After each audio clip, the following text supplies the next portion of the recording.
वो मौजज़ा नुमान कोड़ी का और मसीह ने जो 10 कोड़ियों को शिफा दी है एक जैसा ही है,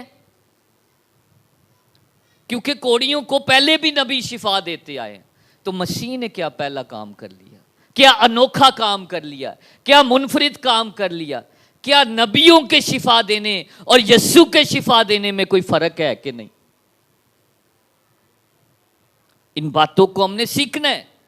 जब मौजज़ों को सीखना है तो खुदा की और मसीह की कुदरत को सीखना है। उनमें कुदरत ना थी, नबियों में क्या ना थी?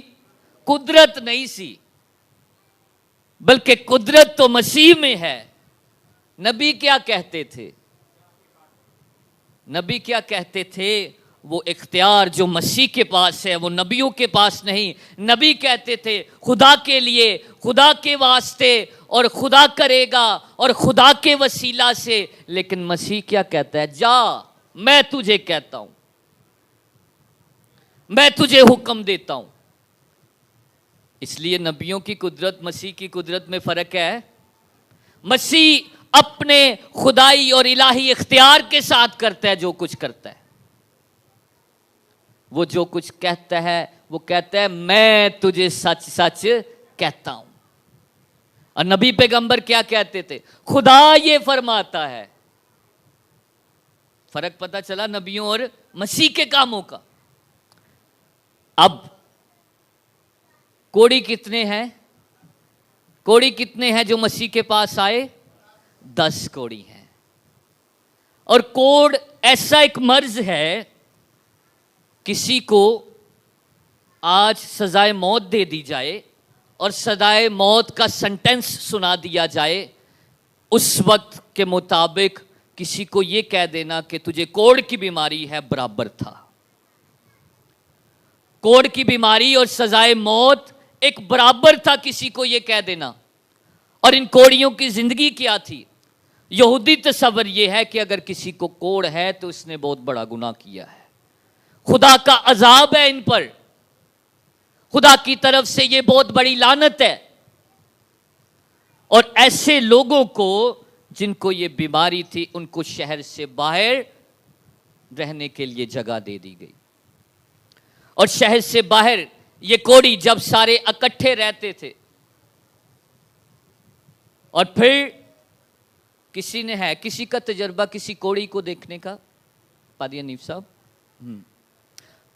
उनका जिस्म गल सड़ जाता है, उनकी हड्डियां नजर आती हैं और मुकम्मल तौर पर वो चल नहीं सकते, लागर हो जाते हैं। और मेरे अजीजों, ये 10 कोड़ी जहां पर रह रहे हैं, आज से भी कोड़ी ते पास से भी कोड़ी है। इर्द गिर्द कौन है? कट्ठे सारे बीमारी वाले ते रह रहे ने। इनकी जिंदगी आसान जिंदगी ना थी। और इनके लिए क्या हुक्म है शरीयत में? इनके लिए शरीयत में हुक्म क्या है? शहर से बाहर रहें। और ये जब अंदर आते भी हैं या किसी को दिखाई भी देते हैं तो क्या कहें कि कहा करेंगे? नापाक नापाक नापाक, ताकि लोग इनके करीब ना आए। ये रिश्तेदारों से दूर, ये अजीजो कारब से दूर, कोई इनको रोटी ना पहुंचाने वाला, कोई इनको पानी ना पहुंचाने वाला, ये आपस में जो कुछ खाते पीते थे करते थे। और जब कुछ दौर डेवलप हुआ तो इनके गले में घंटी बांध दी गई कि अगर ये बस्तियों में आते भी हैं मांगने के लिए रोटी पानी, तो इनके गले में एक घंटी हो ताकि हमें पता चल जाए कि कोड़ी आ रहा है, कोड़ी मांगने वाला है। मेरे अजीजों,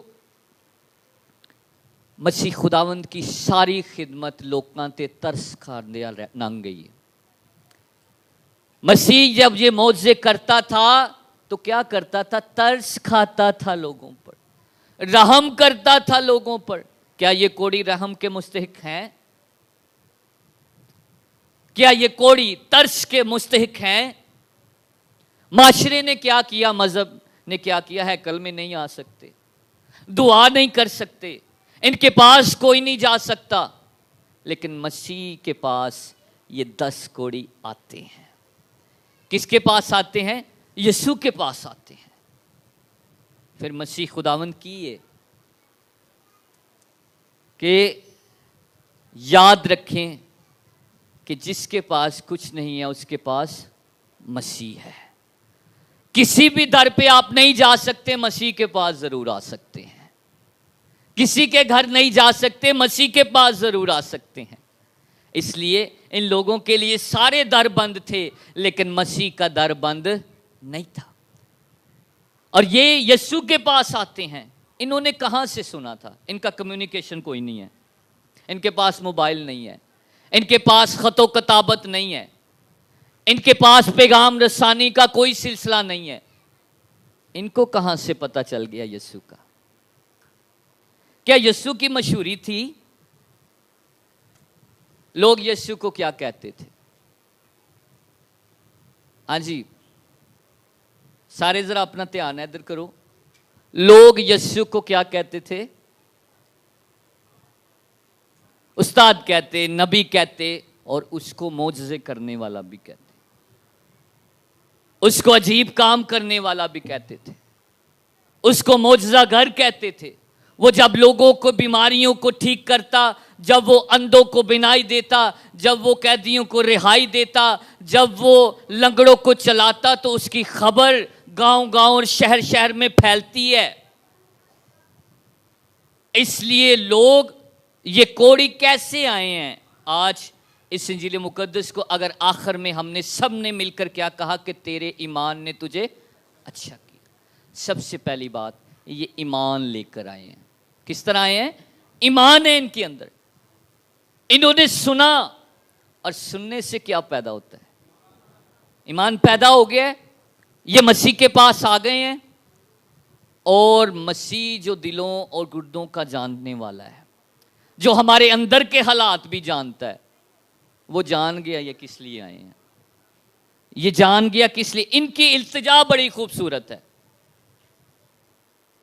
आज हम अपने आप को भी चेक कर लें कि जब भी हम अपने लिए दुआ करते हैं, साड़ी इल्तिजा किंज दी है, हमारी दुआ किस तरह है, हम रहम किस तरह मांगते हैं।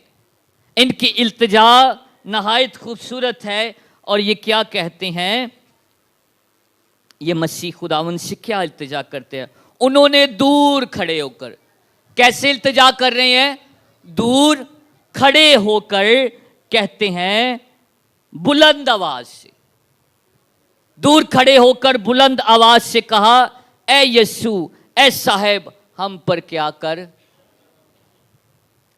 जब भी दुआ करें खुदा दा रहम ही मंगो। क्या मांगे? आकड़ो नहीं, अकड़ के ना मांगे, बल्कि क्या मांगे? रहम से मांगे। ऐ खुदावंद, हम पर रहम कर, हमारी हालत ठीक नहीं है, हम गुनहगार हैं, हम पर फजल कर। और इंसान अज जे जिंदा है तो फजल तो रहम की वजह ना जिंदा। हम में कोई ऐसी अहलियत नहीं, हम में कोई ऐसी सलाहियत नहीं है कि शायद साडे कम्मां दी वजह तो खुदा साडे नाल प्यार करदा है।